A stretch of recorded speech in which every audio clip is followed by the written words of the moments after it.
Hello, today we will guide you through how to add item categories in Square. In this walkthrough, we'll organize your catalog by creating categories in Square, which helps streamline your point of sale, clean up your online ordering experience, and improve reporting. Make sure you're signed in to the correct Square account and location so the changes apply where you expect.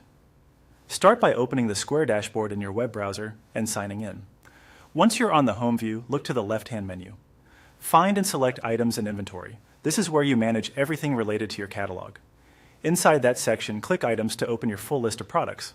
At the top of the Items page, switch to the Categories view.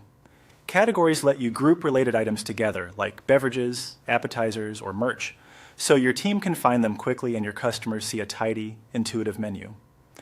On this page, click Create Category to start a new one. You'll now see a form for your new category. Begin by entering a clear descriptive name. Keep it short but specific. For example, hot drinks is better than just drinks if you also sell cold beverages.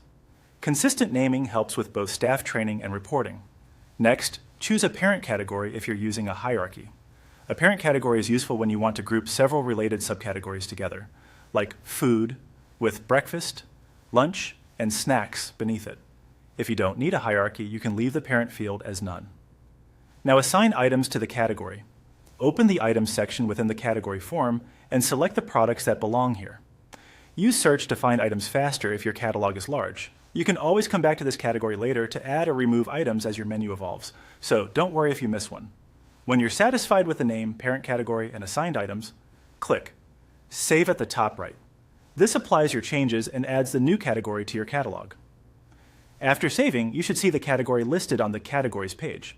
If you use Square POS or Square Online, the change may take a moment to sync. A quick refresh usually helps. If you don't see the new category, double check that you're viewing the correct location and that any filters aren't hiding it. That's it. You've created a category, assigned items, and saved your work. You can edit or reorder categories anytime from the same Categories page to keep your catalog clean, fast to navigate, and ready for growth.